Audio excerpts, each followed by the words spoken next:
کہ یہ جاننا درست نہیں ہے، ہمیں یہ چیزوں میں نہیں جاننا چاہیے، لیکن کہیں نہ کہیں ہم پڑھتے ضرور رہتے ہیں، وہ چیزیں ہماری فیڈ میں آتی رہتی ہیں بہت ساری جگہوں پر.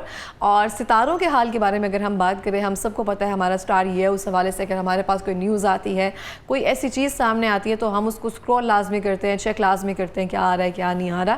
تو کہیں نہ کہیں مجھے یہ ٹاپک جو ہے نا وہ انٹرسٹنگ لگتا ہے، چاہے میں اس بات کو مانوں یا نہ مانوں، عمل کروں نہ کروں، لیکن مجھے سننے کا بہت مزہ آتا ہے اور مجھے اچھا لگتا ہے اس چیز کو کرنا، انجوائے کرتی ہوں میں. تو آج ہم بات کریں گے کن ستاروں کے ساتھ کمپیٹیبلٹی جو ہے وہ بنتی ہے.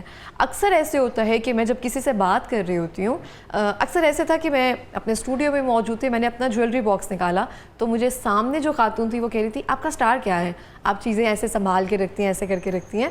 تو بہت سارے لوگ جو ہے نا ان چیزوں پر بھی جج کرتے ہیں کہ اگر آپ کا سٹار یہ ہے تو آپ ایسے ہوں گے. اب تو بہت ساری ریلز بھی بن رہی ہیں. تو آج ہم جانیں گے کمپیٹیبلٹی کے حوالے سے کس سٹار کے ساتھ کمپیٹیبلٹی اچھی بیٹھتی ہے. اور بس اس بارے میں جانتے ہیں. ہمیں جوائن کی ہے مصور زنجانی صاحب نے، جو کہ ایسٹرولوجر ہیں. السلام علیکم. وعلیکم السلام. کیسے ہیں آپ؟ اللہ کا کرم. بہت شکریہ پروگرام میں آنے کے لیے. اور سب سے پہلے تو میں آپ سے جاننا چاہتی ہوں کہ سٹارز کی کمپیٹیبلٹی سٹارز کے ساتھ چیک کرنی.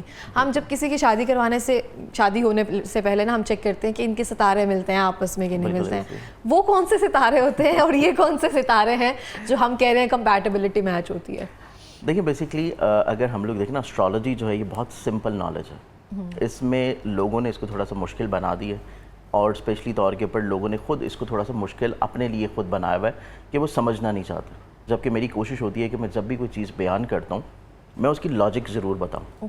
لاجک بتاؤں کیونکہ آپ کو جب لاجک سمجھ آ جاتی ہے تو پھر آپ کو آگے کی جو تھیوری یا متھ جو چیز ہوتی ہے وہ بھی سمجھ آتی ہے کہ یہ چیز اپلیکیبل ہوتی ہے ہماری تھرو آؤٹ دا لائف. اب اگر ہم لوگ پلانٹری کمبینیشنز کو دیکھیں اور ہم ستاروں کی آپس میں کمپیٹیبلٹی دیکھیں، جب ہم ستاروں کی کمپیٹیبلٹی بولیں گے تو آبویسلی وہ آتا ہے آپ کے زوڈک سائن کمپیٹیبلٹی. لیکن زوڈک سائن کمپیٹیبلٹی ٹوٹلی ایک ڈفرینٹ چیز ہے، اور ایک کمپیٹیبلٹی ہوتی ہے آپ کی ریلیشن شپ کو لے کے. ہماری کیونکہ یہاں پہ اسٹرالوجی میں 3 سے 4 طرح کی کمپیٹیبلٹیز ہوتی ہیں. پہلی آپ کی ریلیشن شپ، جو کہ آبویسلی آپ کی محبت ہے، آپ کی شادی ہے، آپ کا سول میٹ ہے، آپ کی اسپاؤزل ریلیشن شپ ہے. پھر ایک کمپیٹیبلٹی آتی ہے آپ کی پارٹنرشپ کی. آپ کسی کے ساتھ بزنس میں کوئی پارٹنرشپ کر رہے ہیں اور اس کی کمپیٹیبلٹی ٹوٹلی طور کے اوپر ڈفرینٹ ہوتی ہے، ان کے ساتھ سب کی ڈفرینٹ ہوگی. اسی طرح ایک کمپیٹیبلٹی ہوتی ہے جو کہ آپ کی دوستوں کے ساتھ ہوتی ہے، آپ کی فرینڈس کے ساتھ ہوتی ہے. سم ٹائمز ایسا ہوتا ہے کہ آپ کی دوستی کسی کے ساتھ بہت اچھی ہے اور آپ اسی دوستی کی بنیاد کے اوپر اپنی اس دوستی کو شادی کی طرف لے جاتے ہیں. آپ کی فرینڈشپ کمپیٹیبلٹی ڈفرینٹ ہوگی، لیکن آپ کی میرج کمپیٹیبلٹی ٹوٹلی ڈفرینٹ ہوگی. اب اس میں بہت ہی سمپل ایک چیز ہے کہ جب بھی آپ قانون قدرت کے خلاف کوئی کام کریں گے تو چیزیں جو ہیں وہ ڈیزاسٹر کی طرف جائیں گی. اس کی بہت بڑی ایگزامپل آپ ہمارے ناردرن ایریاز میں دیکھ سکتی ہیں کہ قدرت کے خلاف جب آپ کنسٹرکشن کر رہے ہیں، وہاں پہ آپ ٹری کٹنگ کر رہے ہیں، تو کتنا بڑا ڈیزاسٹر اور لاس جو ہے وہ آپ کو ہو رہا ہے. یہی چھوٹی چھوٹی چیزیں ہوتی ہیں جب ہم اپنی لائف میں اس کو ایگزامپل کے طور پہ ہم لوگ کمپیئر کر لیتے ہیں. اب قدرت کا ایک مزاج ہے، اللہ تعالیٰ نے ایک ہماری انسانوں کی نیچر کو، مزاج کو تخلیق دیا ہے، اور اسی پوری کائنات کو اللہ تعالیٰ نے اسی سسٹم کے اکارڈنگلی تخلیق دیا ہوا ہے. اور یہ ہمارا مزاج ہے 4 ایلیمنٹس کے اوپر. 4 ایلیمنٹس یعنی کہ 4 عناصر. اب اس میں فائر ہے، ارتھ ہے، ایئر ہے اور واٹر ہے. اب انہی 4 چیزوں سے پوری کائنات کی ہر چیز جو ہے وہ تکمیل پاتی ہے، اور ہماری اپنی جو ہیومن باڈی ہے، ہمارے اپنے جو موڈ سوئنگز ہیں، ہمارے جو ایموشنز ہیں، وہ تمام تر چیزیں انہی 4 ایلیمنٹس کے گرد ریوالو کرتی ہیں. اور ہماری اسٹرالوجی بھی اتنی سمپل ہے کہ انہی 4 ایلیمنٹس کے اوپر ہی یہ ڈیوائیڈڈ ہے. 12 کے 12 زوڈک سائنس انہی 4 ایلیمنٹس کے اوپر ڈیوائیڈ ہوتے ہیں. اور اگر آپ کوئی ایلیمنٹ آپس میں مکس کرنا چاہیں اور وہ مکس نہ ہو تو پھر ایک ڈیزاسٹر کریٹ ہوتا ہے. جیسا کہ میں آپ کو سمپل اگزامپل دے دیتا ہوں کہ اللہ تعالیٰ کے قانون قدرت ہے کہ جب بارش برسے گی تو زمین جو ہے وہ پانی کو اپنے اندر جذب کر لے گی. اسی طرح 4 ایلیمنٹس ہیں جس میں فائر ہے، ارتھ ہے، ایئر ہے اور واٹر ہے. اب اگر پانی اور زمین کا آپس میں مزاج یہ ہے کہ ان دونوں نے مکس ہونا ہے تو اٹ مینس کہ یہ ایک بہت اچھی کمپیٹیبلٹی ہے کہ آپ کسی بھی ہسبینڈ وائف کو ایسے ریلیشن شپ میں اگر باندھتے ہیں کہ ایک کا زوڈک سائن ارتھ ایلیمنٹ ہے اور دوسرے کا زوڈک سائن واٹر ایلیمنٹ ہے، یا ایون ان کے جو مون سائنز ہیں وہ بہت امپورٹنٹ ہوتے ہیں. کیونکہ مون سائن ہماری نیچر کو، ہمارے ایموشنز کو، ہماری سوچ کو ریلیٹ کرتے ہیں. سم ٹائمز آپ کے زوڈک سائن اتنا افیکٹو نہیں ہوتے آپ کی پرسنالٹی کے اوپر جتنا آپ کا مون سائن آپ کے اوپر افیکٹ ہوتا ہے، کیونکہ چاند کا مزاج ہے آپ کی باڈی میں واٹر لیول کو ریٹین کرنا، اور چاند ہی آپ کے دل میں جتنے خیالات آتے ہیں، جتنی سوچیں آتی ہیں، جتنے ایموشنز آتے ہیں، وہ تمام تر مون کو ریلیٹ کرتے ہیں. تو اسی اعتبار سے ہم جب کمپیٹیبلٹی دیکھتے ہیں ہسبینڈ اینڈ وائف کی تو اس میں مون سائن کو بہت زیادہ امپورٹنٹ دی جاتی ہے کمپیریٹیولی سن سائن کے یا زوڈک سائن کے. اب مون سائن میں اگر دو ہسبینڈ وائف کا مزاج ارتھ اور واٹر ہے تو اٹ مینس کہ ان کی کمپیٹیبلٹی بہت اچھی ہوگی. اب اگر آپ ایک ایسا ایلیمنٹ لے لیں کہ ایک کا مون سائن یا زوڈک سائن فائر ہے اور دوسرے کا مون سائن یا زوڈک سائن ارتھ ایلیمنٹ ہے, اب مٹی کا اور آگ کا آپس میں آپ دونوں کا کمپیریزن اپنے سامنے خود ایک ایکسپیریمنٹ کر لیں کہ ایک طرف آپ ماچس کی تیلی جلا لیں اور دوسری طرف آپ ہاتھ میں یا کسی پیالے میں مٹی پکڑ لیں. اب آپ کوشش کریں کہ وہ مٹی اور آگ جو ہے وہ آپس میں مکس ہو جائے, وہ نہیں مکس ہو پائے گی. آپ جتنی مرضی کوشش کریں گے وہ مکس نہیں ہو پائے گی.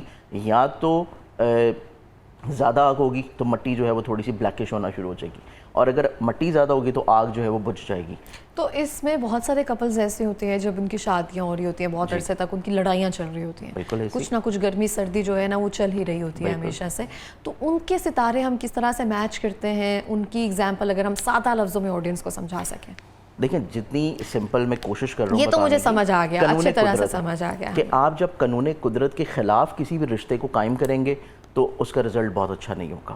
اب اس میں اگر ہم کپلز کو دیکھیں تو آپ نے بہت زیادہ اپنے ارد گرد بھی بہت ایسی ایگزامپلز دیکھی ہوں گی کہ لوگ محبت میں گرفتار ہوتے ہیں, اس کے بعد وہ شادی کرتے ہیں اور وہ شادی مشکل سے 1 سال نہیں چلتی کہ وہ آپ کی ایسی محبت جو کہ 5 سالوں کی ہے, بچپن کی ہے, 10 سال کی ہے, وہ محبت جیسی شادی کے رشتے میں کنورٹ ہوتی ہے. آپ 1 سال کے اندر اندر اس محبت کو ختم ہوتے ہوئے دیکھتے ہیں. اس کو ہم جو کرتے ہیں چیک آپ لوگ, وہ آپ سٹار سے کرتے ہیں؟ جب ہم چیک کرتے ہیں تو اس کو دونوں کے ایک تو برتھ چارٹ بنایا جاتا ہے. اوبیسلی وہ برتھ چارٹ آپ کی ڈیٹیلز کے مطابق ہوں گے. پھر اس برتھ چارٹ میں دیکھا جاتا ہے کہ آپ کے دونوں کے آپس میں مون سائنس میچ کر رہے ہیں کہ نہیں. وہی فارمولا جو کہ قانون قدرت کا ہے, جسے ہم وہ ہندی میں کنڈلی کہتے ہیں, کنڈلی میں لانا کتنے 36 گن میچ ہو رہے ہیں. دیکھیں اس میں ایسا ہوتا ہے کہ لینگویجز ہیں, پوری دنیا میں بے شمار لینگویجز ہیں. اب آپ اس لینگویج کی بنیاد کے اوپر کسی نالج کو اگر ڈٹرمن کرتے ہیں تو وہ ٹوٹلی رانگ ہے. کیونکہ لینگویج اگر آپ, کیونکہ ہم سمجھتے ہیں ہندی کو, اس وجہ سے ہم تھوڑا سا اس کو اپنے اندر انوالو کر لیتے ہیں. لیکن اگر آپ اسی کو انگلش میں لے جائیں گے تو اوبیسلی اس کو چارٹ بولا جائے گا, اسے ہاروسکوپ بولا جائے گا. تو آپ کنڈلی بولیں, ہاروسکوپ بولیں, زائچہ بولیں, برتھ چارٹ بولیں, یا آپس میں گن ملانے بولیں, تمام تر چیزیں جو ہیں وہ ایک ہی ہیں, صرف لینگویج کا ڈفرینس ہے اور کچھ بھی نہیں ہے. اور اس میں جب دونوں کپلز کی ہم لوگ چیزوں کو دیکھتے ہیں, سب سے پہلی چیز یہ دیکھی جاتی ہے آپ کی مون سائنس کو کہ آپس میں وہ مکس ہوتے ہیں کہ نہیں. اب فار ایگزامپل جیسے کہ میں نے آپ کو واٹر کی اور ارتھ کی مثال دی, اسی طرح بہت سارے ایسے ایلیمنٹس ہوتے ہیں جو کہ سیم ہوتے ہیں. جیسے کہ ارتھ اور ارتھ ہے, اب وہ آپس میں مکس ہو جائیں گے. واٹر اور واٹر ہے تو پانی کے اندر آپ مزید پانی ڈالیں گے تو اوبیسلی وہ آپ کو پتہ نہیں لگے گا کہ پہلے والا پانی کون سا اور بعد والا پانی کون سا ہے. اسی طرح جب آگ کو آپ مکس کریں گے تو آپ دونوں دیکھیں گے کہ آگ جب آپس میں مکس ہوگی تو اوبیسلی آپ اس کو ڈفرینشیٹ نہیں کر پائیں گے کہ دونوں میں سے کون سی آگ پہلے والی اور دوسری تھی. اسی طرح جب آپ کی کمپیٹیبلٹی میچ نہیں ہوگی, آپ کوئی اس طرح کے ہسبینڈ ہے جس کا مزاج فائر ایلیمنٹ ہے اور فیمیل جو ہیں جو کہ اسپاؤز ہیں ان کا مزاج اگر واٹر ایلیمنٹ ہے, تو آپ ان کو ایک کمرے میں ایک رشتے میں بند کر دیں گے تو پانی یا تو بوائل ہوگا, ایویپوریٹ ہو جائے گا اگر آگ زیادہ ہوگی, اور اگر پانی حاوی ہوا تو اوبیسلی آگ جو ہے وہ بجھ جائے گی. لیکن اگر آپ کہہ رہے ہیں نا کہ یہ رشتے تھوڑے ٹائم کے لیے چلتے ہیں, اس کے لیے میرے امی اور ابو کی ایگزامپل بڑی صحیح بیٹھے گی. ماشاءاللہ اتنا ٹائم انہوں نے گزار لیا ہے. بہت سارے ہمارے رشتہ داروں میں بھی ایسی ایگزامپلز موجود ہیں, لیکن انہوں نے گزار لی ہے ساری زندگی. دیکھیں گزار لی ہے, لیکن اس میں اور اچھی بھی گزاری ہے. وہ سب چیزیں ہم کہتے ہیں ہر رشتے میں اس میں یہ ہوتا ہے کہ کچھ چیزیں ایسی ہوتی ہیں جو کہ آپ کے نکاح کے ٹائم پہ بھی بیسٹ کر رہی ہوتی ہیں. کمپیٹیبلٹی اوبیسلی آپ کا کوئی 90% رول جو ہے وہ کمپیٹیبلٹی کا ہے. 10% رول یا آپ یہ کہہ لیں کہ آپ کا کوئی 20-30% رول جو ہے آپ کے نکاح کے ٹائم کا بھی ہوتا ہے کہ نکاح کا ٹائم بھی آپ کا بہت اچھا ہونا چاہیے, تاکہ اگر آپ کی نیچرز آپس میں اگینسٹ ہے تو آپ کسی ایسے اچھے ٹائم میں اپنی زندگی کو شروع کریں کہ جس میں رشتہ جو ہے پرولونگ کریں. اوبیسلی چھوٹے چھوٹے پرابلمز آتے ہیں, لیکن وہی چھوٹے پرابلمز بنیاد بنتے ہیں بہت بڑے ڈیزاسٹر. لیکن اس کو ہم زیادہ کہہ دیتے ہیں کہ ہمیں اتنے زیادہ اس چیزوں میں نہیں جانا کہ ٹائم ہو گیا کنڈلی کا, اب نکاح پڑھوایا جائے. ایسے کہتے ہیں کہ مہرت کا وقت ہو گیا ہے, اب شروع کیے جائیں پھیرے. ایسا تو نہیں ہوگا. پرابلم ہمارے معاشرے میں نا پرابلم یہی ہے کہ ہم کیونکہ پہلے اس چیز کو کنسلٹ نہیں کرتے, شادی کے اوپر جو ہے وہ لاکھوں روپے ہم لوگ خرچ کرتے ہیں, کروڑوں روپے خرچ کرتے ہیں. اور ایون کہ ہم کسی رشتے کو اگر شروع بھی کر رہے ہیں تو آپ ایک اچھی نیت سے کر رہے ہوتے ہیں, اور آپ نہیں چاہتے کہ آپ یہ اگر شادی کر رہے ہیں تو اس کا کوئی رزلٹ برا نکلے. مطلب دونوں طرف سے فیملیز بھی یہ چاہ رہی ہوتی ہیں کہ کپل جو آپس میں خوش رہیں, ان کو اولاد کی نعمت ملے, ان کو پیسے کا سکھ ملے, آپس میں ان کی محبت قائم رہے اور یہ زندگی کے اپنے سفر کو زیادہ اچھا گزار سکیں. اب تمام تر چیزیں آپ باقی چیزوں کے اوپر لگا رہے ہیں, اپنے ایکسپینسز پہ, جولری پہ, ڈریسنگ پہ, لیکن جس چیز نے آپ کی بنیاد بنانی ہے اوبویسلی آپ کے مزاج نے, آپ کی کمپیٹیبلٹی میں, اس نے آپ کی مزاج کی بنیاد بنانی ہے. اب آپ دیکھیں کہ انسان کا مزاج جو ہے وہ ارتھ ہے, زمین سے بنا ہے, ہم خاکی ہیں. اسی طرح شیاطین کا یا دوسری جو مخلوقات ہیں ان کا مزاج جو ہے وہ فائر ایلیمنٹ ہے. تو آپ ایک مختلف ڈائریکشنز میں دو لوگوں کو اگر قید کرنے کی کوشش کریں گے تو مٹی کا اور آگ کا آپس میں کوئی ملاپ نہیں ہوگا. تو اس اعتبار سے کمپیریزنس بہت ضروری ہوتے ہیں, کمپیٹیبلٹی بہت ضروری ہوتی ہیں, ورنہ وہی محبت جو کہ بچپن کی چل رہی ہوتی ہے وہ محبت شادی کے 1 مہینے کے اندر ختم ہو جاتی ہے اگر آپ کی کمپیٹیبلٹی اچھی نہ ہو. اور سب سے امپورٹنٹ چیز ہے کہ جب ہم کمپیٹیبلٹی دیکھتے ہیں ہم یہ دیکھتے ہیں کہ کسی ایک شخص کے چارٹ میں اگر کوئی چیز ویک ہے تو دوسرا شخص جو ہے اس کے چارٹ کی وہ تمام تر چیزوں کو سپورٹ بھی کر رہی ہیں کہ نہیں. جیسے کہ فار ایگزامپل اگر ایک شخص کے ذائچے میں اولاد کا پلانٹ ویک ہے اور دوسرے شخص کے ذائچے میں اولاد کا پلانٹ اسٹرانگ ہوگا تو اٹ مینس کہ ان کو اولاد کی نعمت فوراً مل جائے گی. ادروائز آپ نے بہت ساری ایگزامپلس دیکھی ہوں گی کہ ہسبینڈ وائف کی شادی ہوئی ہے, میڈیکلی طور کے پر ان کو کوئی پرابلم نہیں ہے, لیکن اولاد کسی نہ کسی وجہ سے ڈیلے ہو رہی ہے, اولاد کی نعمت کی, اولاد کی خوشی نہیں مل رہی. اوبویسلی وہاں پہ کہیں نہ کہیں پہ ایسی پرابلم ضرور ہیں جو کہ ان کی اولاد کو ڈیلے کر رہی ہے. اسی طرح آپ نے دیکھا ہوگا کہ شادی سے پہلے مالی حالات بہت اچھے تھے, لیکن جیسی شادی ہوتی ہے انسان کا بزنس کاروبار بالکل ڈاؤن ہونا شروع ہو جاتا ہے. تو اوبویسلی کچھ نہ کچھ ایسا ضرور تھا کہ شادی کے یا تو ٹائم میں یا جو شخص آپ کی زندگی میں آ رہا ہے اس کے مزاج میں, نیچر میں کوئی ایسی چیز ہے. تو آپ کے سامنے جب کوئی بہت سارے سیلیبریٹیز اس طرح سے آتے ہیں جن کے ساتھ پرابلمز آ رہی ہوتی ہیں, ان کی دونوں کے ذائچہ نکال کر آپ چیک کرتے ہیں کہاں پہ پرابلم آئی تھی, میں اس کو دیکھوں, یہ کرتے ہیں آپ؟ دیکھیں ہماری کیونکہ ایکسپرٹیز یہی ہے, ہم ابھی بھی یہی چیک کرتے ہیں کہ جب ابھی ریسنٹلی اگر میں ایک چھوٹی سی ایگزامپل دوں کہ رجب بٹ نے بھی کہا کہ جب سے میری شادی ہوئی ہے مجھے یہ پرابلمز آئی ہیں, تو آپ نے دونوں کا ذائچہ نکال کر دیکھا کہ واقعی میں ایسا ہے یا پھر ہم اس چیز کو تہمت میں ہیں ایک طرح سے کہ فلاں کے سب قدم ہے؟ کہ آپ پہلے تو ڈیفائن کر لیں کہ آپ سیلیبریٹی کس کو کہہ رہی ہیں, مطلب پہلے یہ ڈیفائن کرنا ضروری ہے. گڈ ون, یہ اچھا پوائنٹ ریز کیا آپ نے. میں یہاں پہ غلط ہوں. میں جو لوگ مجھے امپریس کرتے ہیں ایسے, مطلب جو لوگ واقعی اچھا کام کر رہے ہیں, پروڈکٹیو کام کر رہے ہیں, اوبویسلی ہم ان کی زندگیوں کو چیک کر لیتے ہیں. ہمارے اپنے جو ریلیٹیوز ہیں ہم ان کی زندگیوں کو چیک کر لیتے ہیں. ایون کہ ہم اگر کسی جگہ پہ انوائٹیڈ ہوں تو جب نکاح ہو رہا ہوتا ہے ہم تب بھی نکاح کا ٹائم دیکھ لیتے ہیں کہ اچھا یہ ٹائم ہو رہا ہے تو یہ رشتہ چل رہا ہے. پہلے بتا دیا کرو, وہاں جا کر ضرور ڈیسائیڈ کرنا ہوتا ہے. دیکھیے ایک چیز ہے کہ جب تک آپ سے مشورہ مانگا نہ جائے تو آپ کو دینا نہیں چاہیے نا, مطلب اس میں پھر یہ ہوتا ہے کہ جب پوچھا جائے گا ہماری شادیوں میں بھی ایسے رشتہ دار ہوتے ہیں, یہ چلنی نہیں ہے شادی, وہ خود ہی کہتے رہتے ہیں نجومی بنے ہوتے ہیں, اے نہیں چلے گی. ایک اور چیز ہوتی ہے, لیکن کیونکہ ایک علمی طور پہ بنیاد اور ہوتی ہے. اب جیسے کہ آپ نے اس شخص کا نام لیا, اب اس کے چارٹ کے اوپر نا خود سے تو میں نے کوئی ایسی ورکنگ نہیں کی کیونکہ میرے پاس اتنا ٹائم ہوتا ہی نہیں ہے کہ مطلب اس طرح کے لوگوں کے اوپر میں وقت ضائع کروں. لیکن مجھے کچھ 1-2 یوٹیوبرز نے اپروچ کیا تھا کیونکہ ان کے لیے بڑا نا ایک یہ ہاٹ کیک ہوتا ہے یہ والا ٹاپک, تو انہوں نے اپروچ کیا تھا, تو تب میں نے اس کی کمپیریزن چیک کر کے نکال دیا تھا. اور میرے پاس جو نکاح کا ٹائم ان کا آیا تھا, کیونکہ ان کا نکاح ہوا تھا بحریہ ٹاؤن کی امام بارگاہ میں, اور وہاں کے جو امام بارگاہ کے بہت ہی ایک معتبر جو معلم ہیں ان کے ساتھ بہت اچھی میری شناسائی ہے. تو انہوں نے مجھے ایگزیکٹ ٹائمنگز دیے تھے کہ اس ٹائم پہ اور اس ڈیٹ میں ہم نے ان کا نکاح پڑھایا تھا. تو وہ نکاح کا ٹائم بہت اچھا نہیں تھا. وہ نکاح کا ٹائم جو ہے وہ پریشانی کے سوا زندگی میں کچھ نہیں لے کے آ رہا تھا, اور وہ نکاح کا ٹائم فائنینشلی طور پہ عزت کے لحاظ سے خرابی پریشانی کو انڈیکیٹ کر رہا تھا. اور تبھی سے یہ چیزیں جو ہیں وہ شروع ہوتی ہیں. تو اوبویسلی جن کے ساتھ یہ پرابلم ہو جاتی ہے, جو یہ اس طرح سے لائف میں چل رہے ہیں, ستارے میچ نہیں ہوئے ہیں, کہیں نہ کہیں کوئی نہ کوئی ہم لے کر آ جاتے ہیں بات, شاید یہ ریزن, شاید فلاں ریزن, وہ اپنی زندگی میں رہنا بھی چاہتے ہیں, چلانا بھی چاہتے ہیں, اس کے لیے کچھ ایسی ریمیڈیز ہوتی ہیں جس کو اپنا کر وہ ان چیزوں کو دور کر سکتے ہیں. وہ کیا ہوتی ہیں؟ ریمیڈیز ہوتی ہیں اس میں دیکھیں 2 طرح کے اسٹرالوجرز جو ہے وہ پائے جاتے ہیں. پہلی چیز تو یہ ہوتی ہے کہ ایک تو آپ کو ڈراتے زیادہ ہیں, دوسرا جو ہے آپ کو تھوڑا سا حوصلہ ہمت دیتا ہے. ہمارے پاس ہر چیز کی ریمیڈی ہوتی ہے سوائے موت کے. نبی اکرم صلی اللہ علیہ وسلم نے خود بیان فرمایا ہے کہ صدقہ میں ہر چیز کی شفا ہے.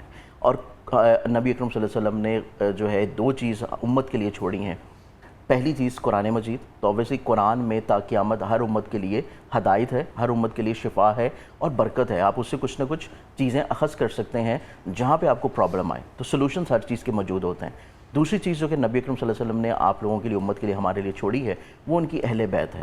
تو اویسلی 2 طرح کی چیزیں ہیں کہ اگر خدا نہ خواستہ آپ نے ہم سے پہلے نہیں پوچھا, کسی بھی اسٹرالوجر سے نہیں پوچھا, اور موسٹلی لوگ جو 90% آتے ہیں نا وہ بعد میں ہی آتے ہیں, مطلب شادی کر لیتے ہیں, نکاح ہو جاتا ہے, ہر چیز ہو جاتی ہے, جب پرابلم ہوتے ہیں تو پھر ہمیں اپروچ کرتے ہیں کہ اب یہ پرابلم آ رہی ہے. تو اس پرابلم کا بھی سلوشن ہوتا ہے, لیکن وہ ویری کرتا ہے ہر chart to chart, person to person, chart to chart, time to time چیزیں جو ہیں ویری کرتی ہیں. اس میں کچھ ریمیڈیز ایسی ہوتی ہیں جیسے کہ میں نے آپ کو بتایا کہ آپ کے ایلیمنٹس آپس میں میچ نہیں کر رہے. اب ایلیمنٹس میچ نہیں کر رہے تو اوبویسلی ہم آپ کو ری برتھ تو نہیں کروا سکتے, مطلب آپ کو ہم دوبارہ سے جنم تو نہیں کروائیں گے نا, کیونکہ ایک دفعہ ہو گیا وہی چیزیں آپ کی تھرو آؤٹ دا لائف چلیں گی. لیکن ہم آپ کو بہتر طور پہ گائیڈ کر سکتے ہیں کہ آپ دونوں کے مزاج میں سے کون سی ایسی چیز ہے کہ جس کو تھوڑا سا کام ڈاؤن کرنے کی ضرورت ہے. کیسے کر سکتے ہیں؟ کام ڈاؤن کر سکتے ہیں ود دا ریمیڈیز. اور سیکنڈ چیز سب سے زیادہ ضروری ہوتی ہے آپ کی برین کو کمانڈ دینا.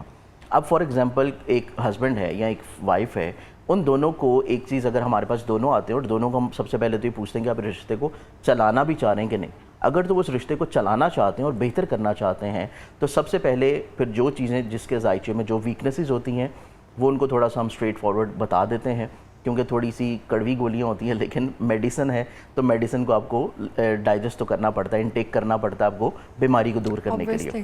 اس میں سب سے پہلے یہ ہوتا ہے کہ آپ کو تھوڑی سی آپ کے برین کو کمانڈ ملے, آپ اپنی ریئلٹی کو تھوڑا سا ایکسیپٹ کرنا شروع کریں کہ کون شخص کہاں پہ ویک ہے اور کون شخص جو ہے وہ زیادتی کر رہا ہے یا کس کو اپنی چیزوں کو بہتر کرنے کی ضرورت ہے.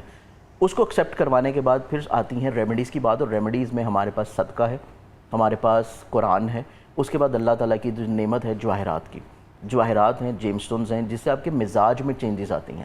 ایسا نہیں ہوتا کہ آپ نے کوئی سٹون پہنا, کوئی پتھر پہنا اور آپ ایک دم سے فقیر سے بادشاہ بن گئے. اوبویسلی آپ کے اورا میں چینجز آتی ہیں, آپ کے مزاج میں چینجز آتی ہیں, آپ کی موڈ سوئنگز میں چینجز آتی ہیں. آپ کے ٹیمپرامنٹ کو اورا جب بیلنس کرے گا, آپ کا جیم سٹون سے جب لائٹ پاس ہو کے آپ کی باڈی میں انٹر ہوگی. آپ نے کیوں نہیں پہنا ہوا کوئی جیم سٹون؟ یہاں سے آپ کاؤنٹ کرنا, یہ آپ کاؤنٹ کرنا شروع کر دیں, میرے خیال سے کچھ 7 کے 8 جیم سٹونز میں نے پہنے ہوئے ہیں, کیونکہ میرا کام ایسا ہوتا ہے کہ سارا دن لکھنا بہت زیادہ ہوتا ہے, تو رنگ اکثر جو ہے وہ پرابلم مجھے کریٹ کرتی ہے, تو اس وجہ سے میں اس کو بریسلیٹ کی فارم میں پہن لیتا ہوں. اور سیکنڈلی چیز یہ ہوتی ہے کہ ہمارے جب لائٹ پاس ہوتی ہے جیم سٹون سے ہمارے اورا میں چینجز آتی ہیں. اورا میں چینج آئے گی اوبویسلی آپ کو, جب آپ کا اگریشن ٹریگر کرے گا, آپ کا اورا اگر بیلنس ہوگا تو آپ اس اگریشن کو کنٹرول کر لیں گے. آپ جو ہے تھوڑی دیر خاموشی اختیار کر لیں گے, بجائے کہ آپ ایک دم سے امپلسو ریئیکٹ کریں, آپ چیزوں کو تھوڑا سا اگنور کرنا شروع کر دیں گے, آپ درگزر کر دیں گے, خاموشی اختیار کریں گے. تو یہ سیکنڈری چیز ہوتی ہے جو کہ آپ کی جیم سٹون ریمیڈی آتی ہے, جیم سٹون تھیراپی آتی ہے. پھر اس میں سب سے بڑا جو ہمارے پاس ریمیڈیل پروسیجر ہے وہ یہ ہوتا ہے کہ آپ کا نکاح کا ٹائم دیکھا جاتا کہ ہسبینڈ وائف کا نکاح کا ٹائم کیا ہے. اگر تو نکاح کا ٹائم ان کا خراب تھا, کمزور تھا, اس میں کہیں پہ کوئی ویکنیس تھی, اور اس میں پھر ہم لوگ جو کہ شرعی طور کے اوپر ایک بالکل درست اور رائٹ چیز ہے کہ ہسبینڈ وائف اگر اپنے رشتے کو اچھا کرنا چاہتے ہیں تو وہ کسی اچھے ٹائم میں دوبارہ سے شرعی طور پہ نکاح کر لیں, دوبارہ سے ایک عہد کریں نیا کہ اپنی زندگی کو وہ اچھا بنانا چاہ رہے ہیں, بہتر بنانا چاہتے ہیں. اور اس کے لیے پھر ہم لوگ چیک کرتے ہیں کہ اگلے آنے والے ٹائم میں کون سا اچھا وقت آ رہا ہے. جیسے کہ ابھی ربیع الاول کا چاند انشاءاللہ نکل گیا ہے, اور ربیع الاول کے مہینے میں دیکھ لیا جاتا ہے کون سی اچھی اسلامی ڈیٹس ہیں, کون سی پلانٹری کمبینیشنز بہت اچھے بن رہے ہیں, اور اس ٹائم میں اسپیسیفکلی بیٹھ کے آپ ایک شرعی نکاح کر لیں. اس سے یہ ہوتا ہے کہ آپ کے جو پہلے والے نکاح کی کمزوری, خرابی, اس میں رسپیکٹ کا یا نہ ملنا, یا ان لاز کی طرف سے پرابلمز آنا, یا فائنینشلی طور پہ پرابلمز کا آنا, وہ چیزیں ریمیڈیل کے طور کے اوپر بہتر ہونا شروع ہو جاتی ہیں. صحیح ہو گیا. اوبویسلی آپ نے دیکھا ہوگا کہ بہت ساری جو برانڈز ہیں وہ اپنے ری لانچنگ کرتی ہیں کہ جب وہ لوگ گرو نہیں کر رہے ہوتے, عورت نکلوا کر پھر گرو نہیں کر رہے ہوتے, تو وہ ایک اچھا ٹائم نکلوا کے اس کو ری لانچ کرواتے ہیں تاکہ چیزیں جو ہیں ان کے عزت اور رسپیکٹ کے اعتبار سے بہتر ہونا شروع ہوں. ٹھیک ہو گیا. لاسٹ پہ کوئی میسج دینا چاہیں گے؟ میسج یہ ہے کہ میرے خیال سے انسان کو جو اپنی زندگی شروع کرنی چاہیے شادی کے لیے, سب سے ضروری یہ چیز ہے کہ جب آپ دو لوگوں کو ایموشنلی طور کے اوپر کنیکٹ کر رہے ہیں تو ایٹ لیسٹ آپ ان کے ایموشنز کو جو ہے وہ بیلنس کرنے کے لیے یہ ضرور چیک کروائیں کہ ان کی کمپیٹیبلٹی آپس میں میچ کرتی ہے کہ نہیں. کیونکہ میں نے آپ کو بتایا کہ دوستی کا ایلیمنٹ علیحدہ ہے, محبت کا علیحدہ ہے, شادی کا علیحدہ ہے. تو آپ دوستی کی بنیاد کے اوپر شادی کی طرف نہ جائیں, کیونکہ دوستی میں کچھ ایلیمنٹس مکس ہو جاتے ہیں, بلکہ وہ زیادہ اچھے رہتے ہیں, آپ کو ملٹی ٹیلنٹڈ, ملٹی ٹاسکنگ چیزیں ملتی ہیں. لیکن وہی ایلیمنٹ جب رشتہ ازدواج میں بندھیں گے تب وہاں پہ چیزیں پرابلمٹک کریٹ ہوں گی. ٹھیک ہو گیا. Thank you so much program میں آنے کے لیے.